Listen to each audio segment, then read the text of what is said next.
was one group who really stood out because they were doing so many things at once, and that's the Feminist Coalition. They started out feeding protesters. They were raising money for feeding protesters from people who were donating on the internet. And as that money grew, they started providing other things like portable toilets, ambulance. They even set up an automated helpline so that protesters could call to ask for assistance with different things. Feminist Coalition, a group made up of at least 12 women. And they did all of this while accounting for every kobo donated. Every day they would publish an expenditure statement on Twitter and on their website. And it showed how much money they had received, how much money they'd spent on that particular day, and what they had spent that money on. It's very impressive, especially in the Nigerian context, because usually when you have social movements like this and money becomes a part of the conversation, now there will they start. You know what I'm talking about now? You start hearing that some money is missing somewhere, or two people are quarreling over what should, go where, who should spend what. But the Feminist Coalition succeeded in handling more than 150 million naira without story. And they delivered services to people at protests in different parts of Nigeria, not just Lagos. So they catered to almost 26 states for 2 weeks. Now compare that to palliatives, for example. Why am I telling you this? It's because whenever we talk about feminism here on the glass ceiling, there's usually a lot of hostility. There are a lot of Lagosians who seem to think that feminism is a movement that wants to harm men or wants to subjugate men. But here you have an organization, the Feminist Coalition. And what is their first ever public action? Coming out to defend men and women from SARS. And notice that they did not only work for women. They did not say we're only supplying food and ambulance for women. No. They supplied to everybody who came out to protest peacefully. And they did it better than anyone else. So I'm curious what you thought about what the Feminist Coalition did. What do you think about what they were able to achieve during the End SARS protests? What do you think about the way they fed the protesters and provided ambulances and paid for legal aid and provided funding for other services, including security? Because remember, when thugs attacked protesters in Alausa, this group had to mobilize private security to start guarding the protesters and protect them from thugs. And they did all of this with public money, money that people donated. What do you think about their accountability throughout? 0700993 993 993 0700 993 993 993. You can also send us a message via WhatsApp. WhatsApp is 080 959 75805. And of course, there is Twitter at Nigeria Info FM. And there is Facebook where we're streaming live. Facebook is Nigeria Info 99.3. Facebook, Nigeria Info 99.3. What do you think about Feminist Coalition's contribution to the End SARS protests? Let's talk to Moses in Ikoyi. I'm curious to hear what Moses thinks. Hello. Hello, good afternoon. Good afternoon. My name is Moses from Ikoyi. Yes, welcome. I called on this program just a few days after during the, protest. Mm-hmm. I told you that I know that the government will try something to block this social media of the thing. Okay. I know that social media has side effects and the good part of it and the bad part of it. Mm-hmm. But the reason why they want to stop this is not because of the fake news of a thing. It's because of the way the youth came together on the social media to unite against them. Okay. That is just the difference. If they must regulate social media, the Minister of Information too need to be regulated. Because the kind of information is doing is passing is even worse than the social media. But we're not talking about social media regulation on the glass ceiling today. The glass ceiling today is specifically talking about the role that women took on during the End SARS protests. That's our first story. That's where we are at the moment. Christopher Inakute, how are you? Yeah, I'm fine, man. Good afternoon. Good afternoon. Yeah, this is Mr. Peter Christopher from Akute. Yes, welcome. Go ahead. Yeah, I called this program before the End SARS program started, and even before the army come out and started to kill those. My name is Kingston. Hey, welcome. If they will ask me the best thing I want in Nigeria, I want a woman to become a president. Okay. I love it. Okay.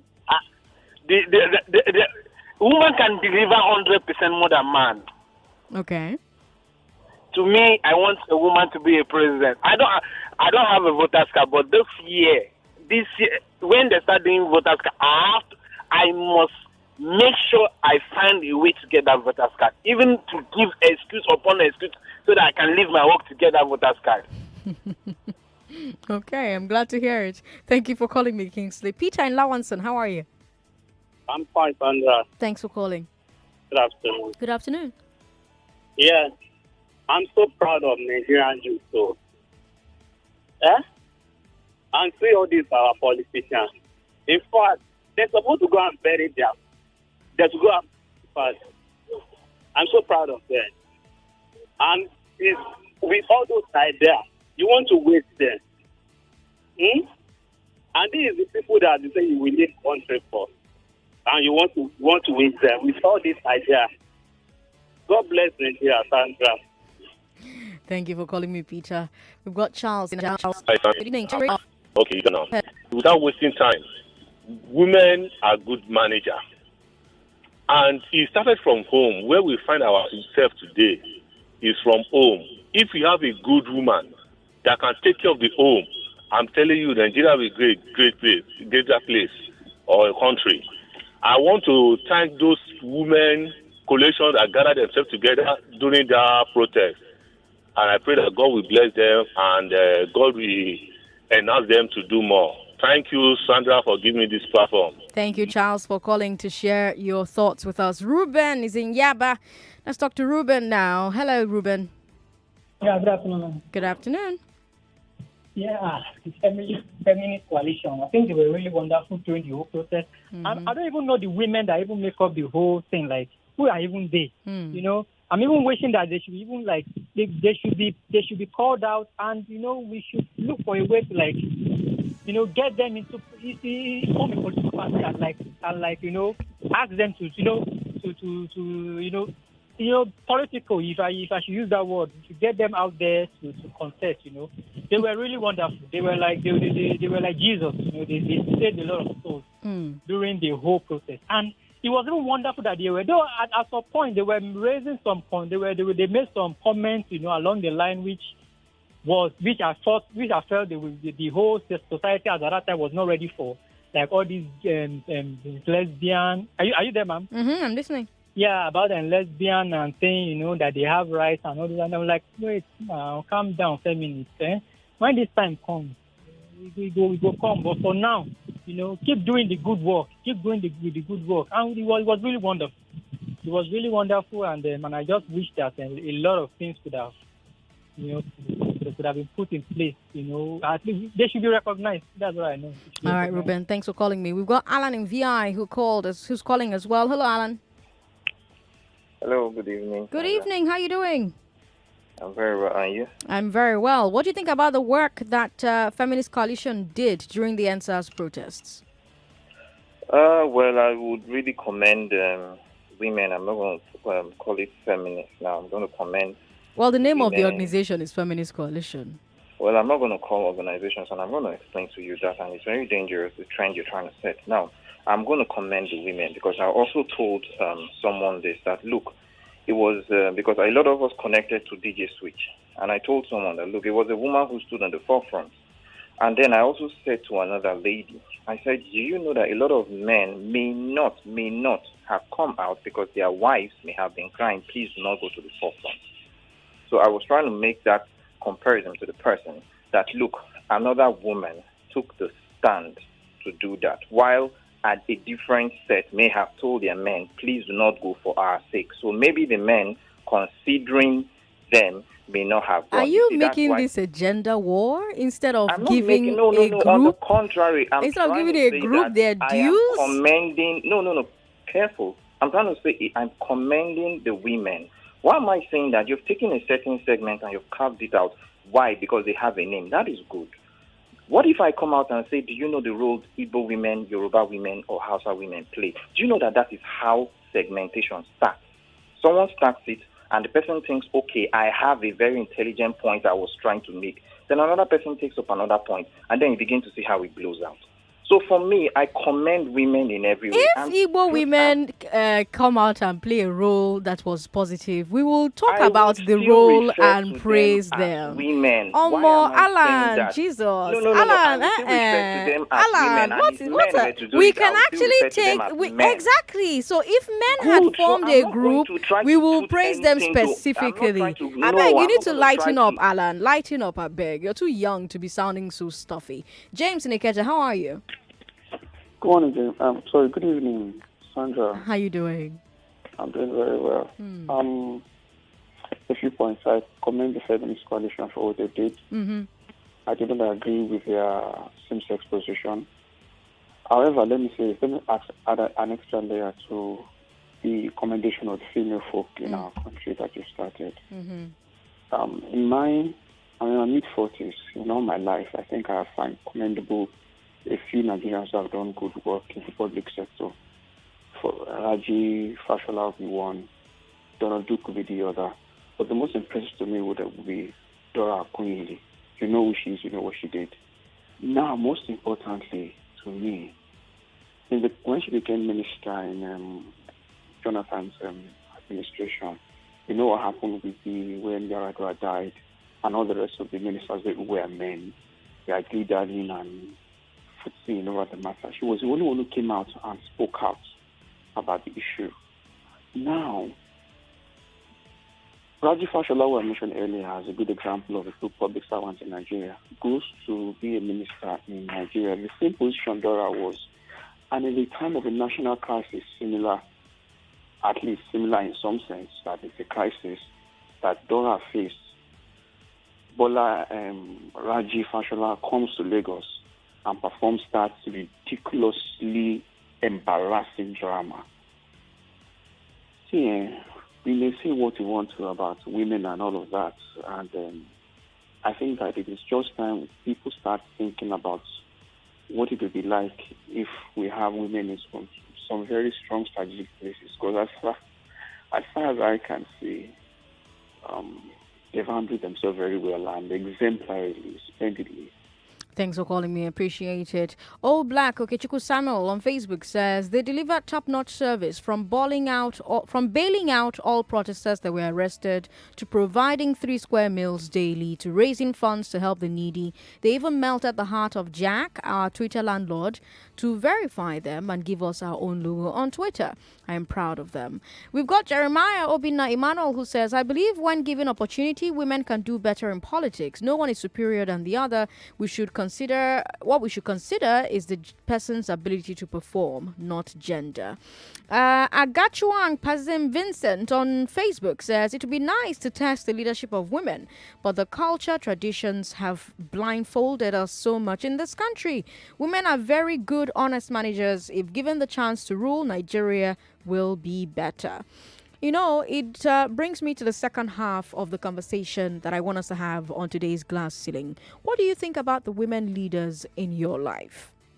I'm not looking at women leader like in a political party now. I'm talking about women who lead both men and women. I'm not talking about leaders of women. When I say women leaders, I'm not saying women leaders of women. I'm talking about the women leaders you know who lead both men and women.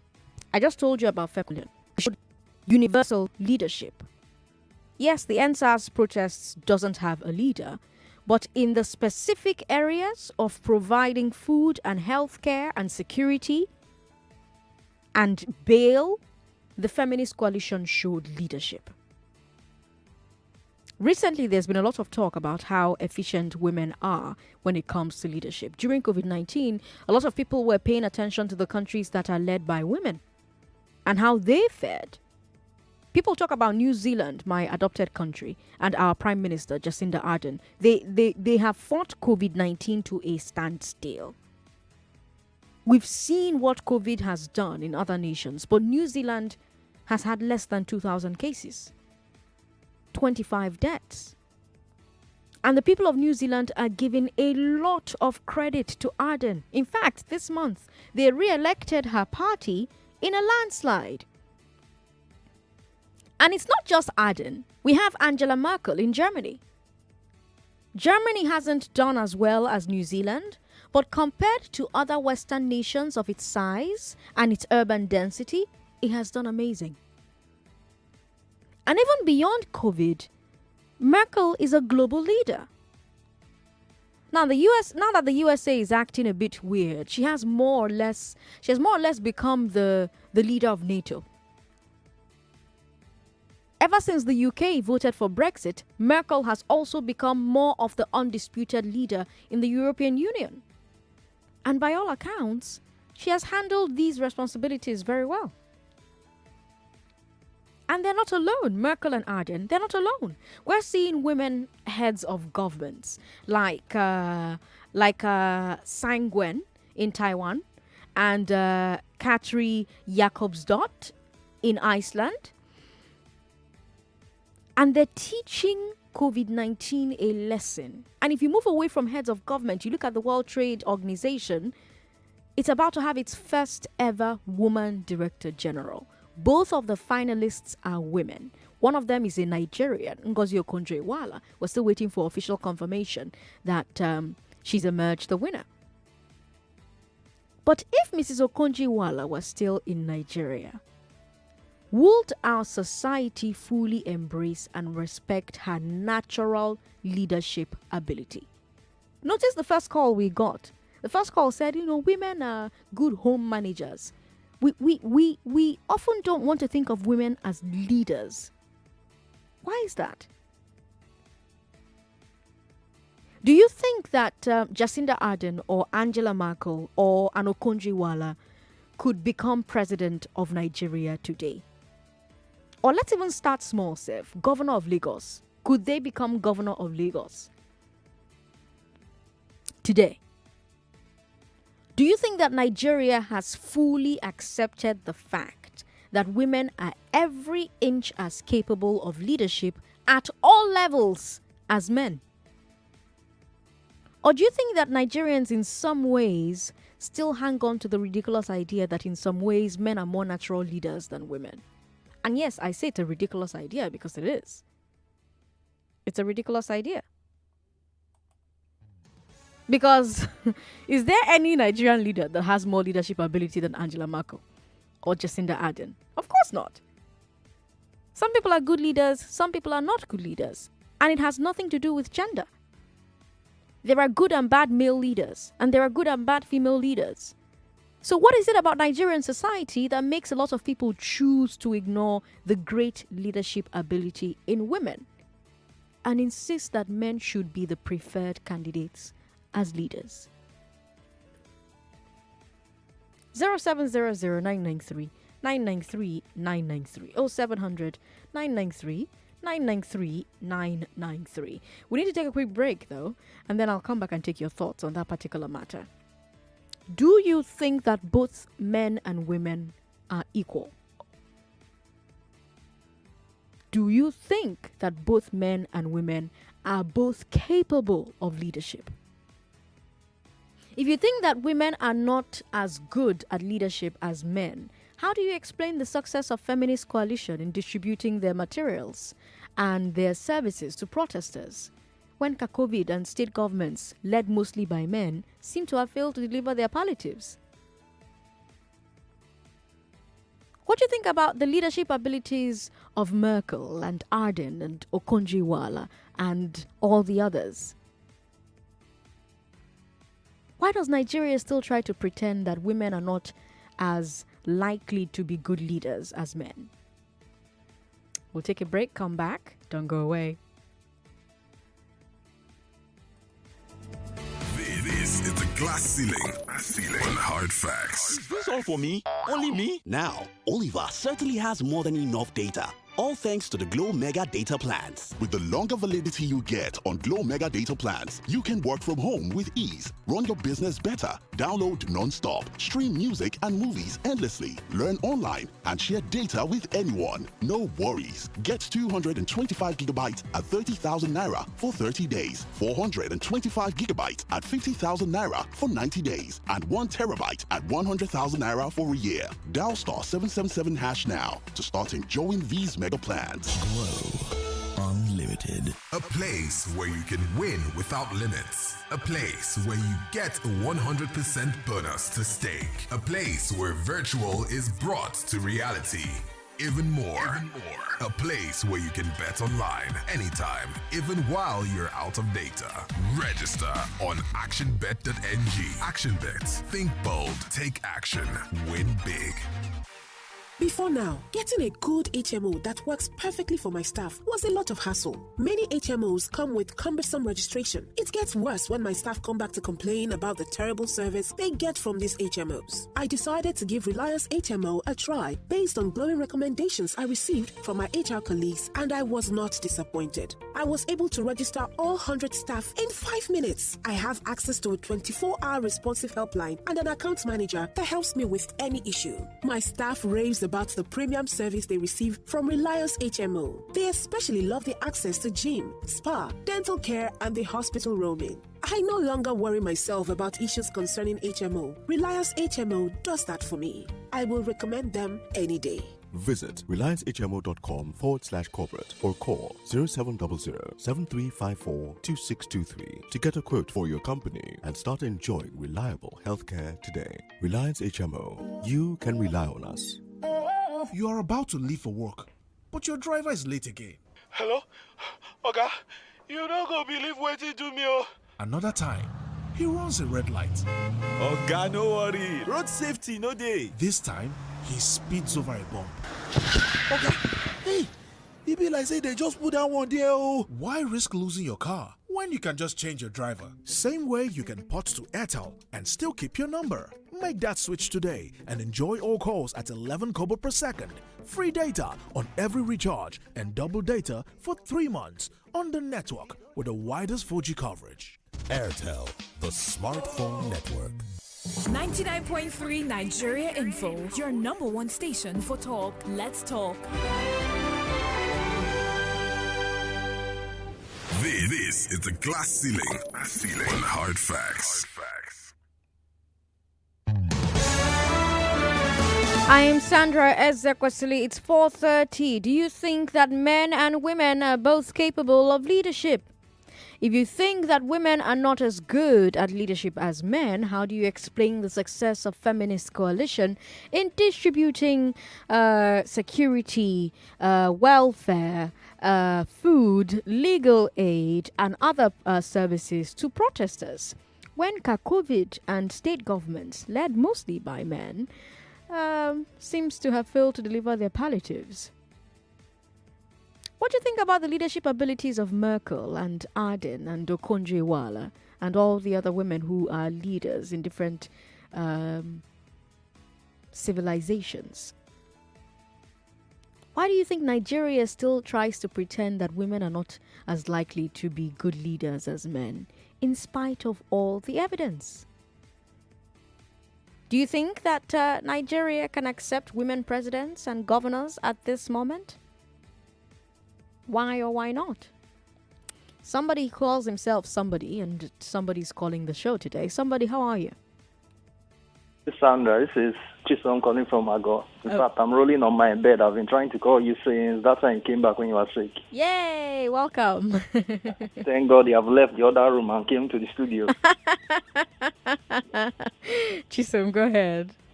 Well, about for women being competent, they said if you want to avoid making mistakes, look at the past. Women have always been competent. From the reason why you have a queen as the strongest piece in chess is because of Queen Isabel of Spain. Even there was a Russian soldier that had the equivalent of Medal of Honor. Then there was even the brigade of female pilots in Russia, the Night Witches. So women have always been good.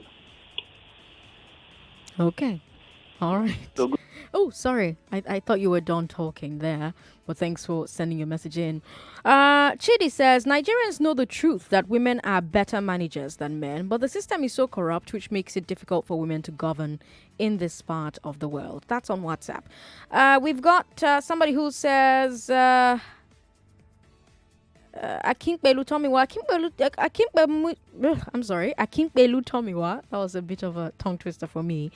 He's talking about Okonjo Iweala being the World Trade elected leader. Yes, she garnered more votes, but she's not yet the WTO leader, right? We're waiting for their consultations to be over and for an official announcement to be made. They don't have a consensus just yet. So we can't say that she's now the WTO leader. Not just yet. We're waiting for an official announcement and it hasn't been made yet. But thanks for bringing the message to us. Somebody says, I see women as good leaders and they should be given a chance. However, I think women also share the same sentiments with men against themselves by not accepting their candidates during election in spite of their huge population, Lawrence says. Lawrence, there were two candidates in the 2019 election, in Lagos at least. There was Jimmy Agbaje, there was Sanwo-Olu. All the men did not vote Sanwo-Olu. Some men voted Sanwo-Olu, some men voted Jimmy Agbaje. Nobody told the men, why didn't you all unite and vote one candidate? It's an election. If you don't like who's on the ballot paper, you don't like who's on the ballot paper. So why do we expect that all women will rally behind one woman? Women have different things that they believe in. Ah, you didn't think of that, did you? Let's talk to Sam in Ogudu. Hello, Sam. Sam, are you there? Sam's not there anymore. Let me come back to WhatsApp where we've got other comments. Mary Rose from Satellite Town says, Sandra, the men know the truth. They know that women have special qualities, character that will ensure good leadership. But because of ego and jealousy, they keep suppressing it. But yet we keep rising. Example, the feminist group supporting End SARS and Mrs. Okonjo Iweala, who may emerge as the DG of WTO. Mary Rose, thank you for sending your message in. Steve Adams from Abulegba says, the ladies of the Feminist Coalition should represent the youth at negotiations from now on. Please, why am I just having this brilliant idea? Well, I think there's conversation to have them be a part of that. Good afternoon, Sandra. I commend the Feminist Coalition for the nice job they did during the protest. I also feel women and men should be given opportunities to govern this country. I feel more and more women should stop participating in politics. I quite agree with you. Sandra, I strongly believe that leadership has nothing to do with gender. Credibility is not a man's property. There are credible men and there are credible women. In all fairness, women are better managers than men. Chris Ben says. Chris, thanks for sending your message in. Sandra, most African countries are reeling in poverty because we don't accept the fact that women are better organizers. Check the number of countries ruled by women. They are doing better. Alhaji Ado in Ikeja is calling us. Alhaji Ado, how are you? Good afternoon. I'm fine. Good afternoon. How are you doing? Very well. Welcome. Go ahead. Fine, thank you. Yeah, the reason why a woman can never be like a man, hello? Yes. Okay. Well, it's God doing, because if a woman be a leader, at times she might be pregnant, at times she might be give birth. So that's why I cannot lead well like a man. Oh, let me tell you something that happened in New Zealand. Yeah. The president, who's a woman, had a baby. And after having her baby, her husband was taking care of the baby while she was president. Okay. What do you say to that? that? It's possible that New Zealand, that is a small country, a peaceful country. No, but you said it cannot like happen. Other busy country. And number one and number two, the mother of the democracy, that is America, never elected woman as a president.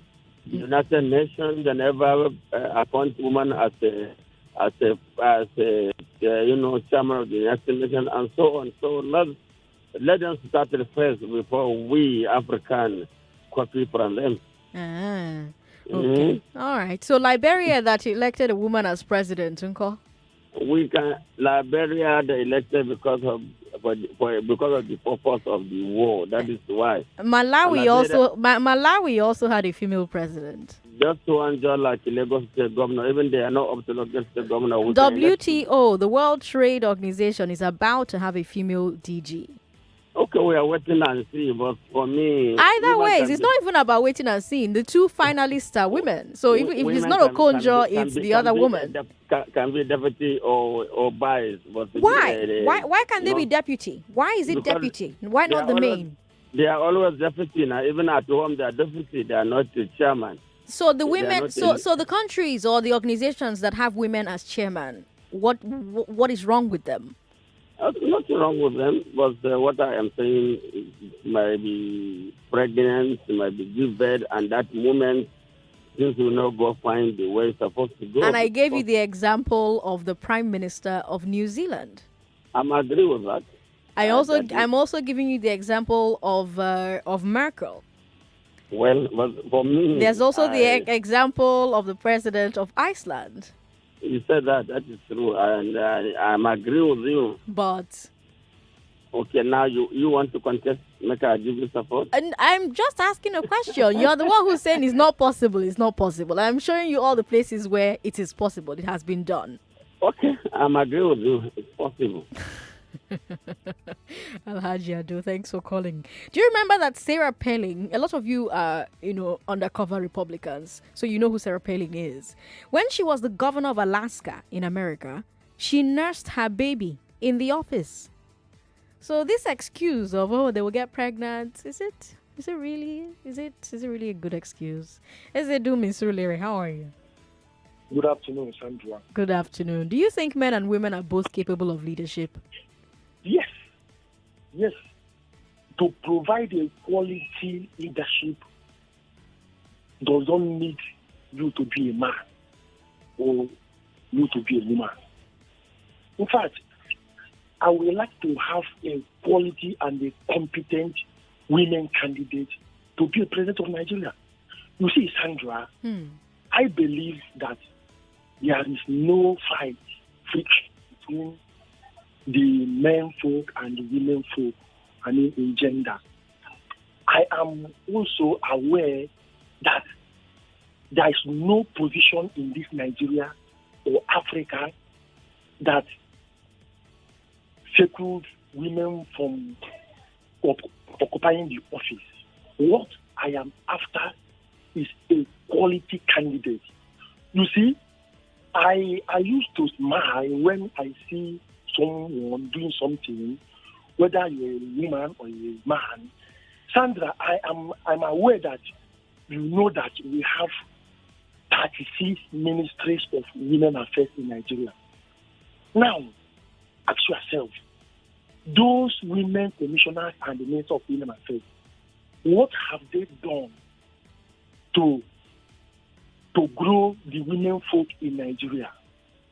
Sandra, why are we not support feminist association? Is because I believe that there is no friction in male gender and women gender. All right, let me ask you. You brought up. Hold on. You brought up. We've got 36. We've got 36 ministries of women affairs, right? Women affairs. And women are running those. What have they done? Let me ask you. We have, multiple that number of other ministries being run by men. What have they done? What have the men who have run the states and country, Nigeria, done? Sandra, please. Can you say, Ezedum, can you say with your chest that even half of the men who hold office in Nigeria have done well? You see, our problem... Even 1/4, Ezedum. Yeah? Even 1/4. Even 10%, Ezedum. See, I knew some leaders in the past that did well. Like who? I knew some that did not do well. Like who? Are they up to 10%? Oh my God. No. I don't want to call them. Are they up to Sandra, 10%? Let me point this to you, Sandra. Before you, I want you to get something from. No, my point is, once it's time to talk about women in office, we will say, have the past women done well? Have the past men done well? Our men in the past, they did not do well because we have a abnormal structure in Nigerian system of governance. Whether you are a good man or a woman, if you are not a reform-oriented person, you will not do well. Yes, but when the conversation about women in office comes up, we have people who are telling us, oh, look at the Ministry of Women Affairs. What have they done? Why don't we use the same standard for men that we use for women? Why is there a special standard for women? Sandra, wait, Sandra, wait. I will be happy if the government, I don't want it to look as if women are engender people that you need to care more of. Why do they create Ministry for Women Affairs? Why didn't they create Ministry for Men Affairs? So I am an advocate of capacity and selflessness. Before you do well, you must have capacity and selflessness. Sandra, the worst corruption in Nigeria oil industry happened when Alice Ndidiani was minister of. Ezedum, we just had the entire country just watched Akpabio on TV try to defend what's happening with the NDDC. We just saw the NDDC chairman faint on national TV. We just watched. No, the point is this. See, let's not go back and forth. Ezedum, that association is there to promote their political ambition. All right, Ezedum. The thing is, you people, let me not say you people like Ezedum, people that hold Ezedum's opinion, people that stand where Ezedum stands, try to treat, this situation with more, what's the word I'm looking for? With more. The word escapes me now, but there's really no need to begin to say things like, oh, there are 36 ministries of women affairs. What have they done? For each ministry of women affairs, there are 70 other ministries run by men. So if we expect that you meet a man today, you don't know whether that man is good or bad. You meet a woman, you don't know whether that woman is good or bad. Why do you then say, because one woman is bad, all the other women are bad? But you don't say the same for men. Why do you want special treatment for men, but not for women? Because Ezedum is the one who started treating men special in our conversation. He's making an excuse for men. I did not make that excuse for women. When he brought up women in office, he did not say it's because of abnormal system. He simply said they've not done well, and then gave me example of ministries of women affairs. If you say a system is abnormal, and that system is abnormal is the reason leaders haven't done well, why should the women who are in those systems that are abnormal do well? That's the thing. Stop. Women are not angels. Women are human beings. But because we come into this conversation expecting women to be angels, which is where the problem starts. If you believe that men and women are equal, that men are not more special than women and women are not more special than men, then it means that you believe that what a man is capable of, a woman is capable of that. So if a man allegedly steals money, that means a man is capable of stealing money. But that doesn't mean that all men are capable of stealing money. If a woman steals money, it means a woman is capable of stealing money. But it doesn't mean that all women are capable of stealing money. But when we meet a woman, your first thought should not be, because she's a woman, she's not going to steal money. No, she's a human being. Human beings are going to be whatever human beings are. Your expectation when you meet anybody, whether they're male or female, is, I hope you are a good person. I hope you are a decent person. I hope you are a person who doesn't steal money. Not, I hope because you're a woman, you will not steal money. No, gender has nothing to do with it. That's all that the fight for gender equality is about. Every Wednesday on this segment of Hard Facts between 4 and 5, we talk about the glass ceiling, the different barriers in the way of women. And one of those barriers is purity culture. You expect women to be pure. You expect them to be angels. They are not. They're not pure. They're not angels. Some of them are. Some of them aren't. The same way some men are angels and some men aren't. But yeah, let me bring you our final story on today's glass ceiling. Like I said, we're doing things a bit different on the glass ceiling today. So 3 different conversations, right? Something happened at an ATM in Oshodi on Monday. A woman was in the queue waiting for her turn to withdraw money.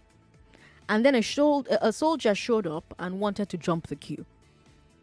She tweeted about it and she said, I was in the ATM queue and this army official asked me to move so he could pass. I asked him if he was in the queue, that there is a queue. He asked me to move.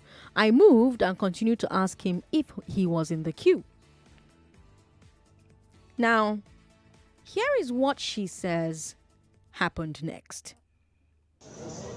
If you say this to me, I repeat, you will commit law. If you face this, if you face me this one, kill me. Please, come. Please, kill me. Please, kill me. Please, kill me. You can be husband. Time comes to kill him. You're hitting me. Wait, it's not hitting you. Respect a man. Don't be annoyed. Don't tell me that. I said, don't be annoyed. And don't tell me not to feel. And that happened, right? If you're watching our live stream, you can actually watch that footage for yourself on Facebook and on YouTube if you're watching our live stream at the moment. And if you're watching, you saw exactly what happened. You saw what caused the screams. But if you're not watching us, you hear the soldier get angry, threaten the soldier, threaten the young woman at the ATM, and onlookers are telling her not to upset the soldier. You know, oh, calm down. You know, he's a man. Respect a man. If you're watching, here it is.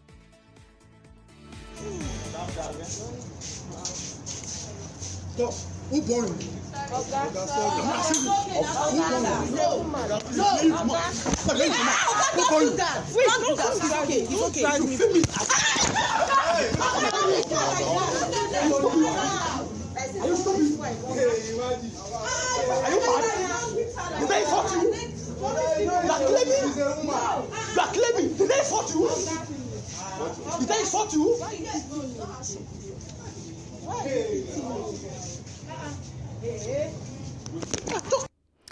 Yeah, that's what happened in Oshodi, right here in Lagos on Monday.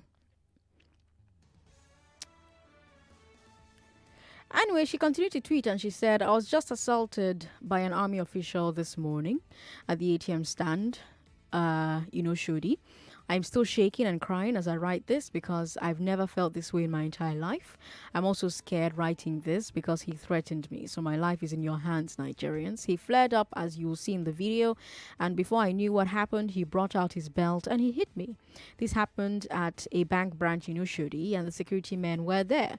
I literally cried my way to the office. I never insulted him. He threatened to make me bleed in my own country because I asked him if he was in the queue. I want justice. He threatened to make me bleed in my own country. I want justice. That's what she tweeted. Well, she may be getting justice. The army says that they have arrested the soldier and that they're investigating the incident. His name is Corporal F. Omo. And according to 81 Division, he's been detained. We're going to keep track of that investigation. And the more we know, the more you will know. But back to the incident. Now, we all know that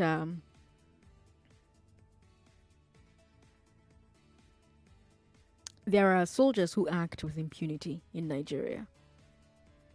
We also know that they attack both men and women. Right? So they don't attack just women. They attack men and women. They don't attack just men. They attack women as well. But if you were hearing the onlookers, if you were hearing the people who were there, they were saying to her, respect a man. He can be your husband, though. Respect a man. He can be your husband, though. I watched that clip almost a dozen times, and every time I hear them tell her that, I get very confused. Because here you have a woman minding her business, waiting for her turn at the ATM. Soldier tries to jump the queue. She asks him a simple question, "Are you in the queue?" And he's threatening to kill her. He's insulting her, calling her dirty names. She does not insult him back. She simply keeps asking him if he is in the queue. And when he threatens to kill her, she simply says, "Kill me." And yet, to the onlookers, she's the one disrespecting him. They tell her, respect a man. And why should she respect him? Because he can be your husband. Lagos. What message is being passed here? I mean, it would have been bad enough if they were saying respect him, he's a soldier. That would have been bad because you're telling a victim that he's standing up for their rights against a bully and an oppressor, that they're being disrespectful because they're standing up for their rights. So it would have been bad enough, but now you're now saying respect a man, he can be your husband. Meaning anything a man does to a woman outside, she should accept it because he's a man. And if he dares to ask this stranger, if she dares, to ask this stranger not to do the wrong thing, if she dares to tell this stranger who is threatening to murder her, kill me, she's being disrespectful. Because she's a woman and he's a man and he can be your husband. Where does this message come from? Where does it come from, this message? What do you think about what the onlookers were saying to this woman? What do you think about this idea that in public, a woman must accept whatever a man does to her simply because respect a man, he can be your husband? This particular conversation, we'll continue it next week. This last part of the glass ceiling, we'll continue it next week. And maybe we'll throw in a bit more leadership conversation next week as well. So keep a date with me, 4 to 5, every Wednesday. We'll bring you the glass ceiling. Now, between 5 and 6 today, I'll have a conversation with Chief Andy Oboforibo about police reforms, because police reforms are on the minds of most people. And so that conversation is coming your way. I'm Sandra Ezekwesili. Don't go away.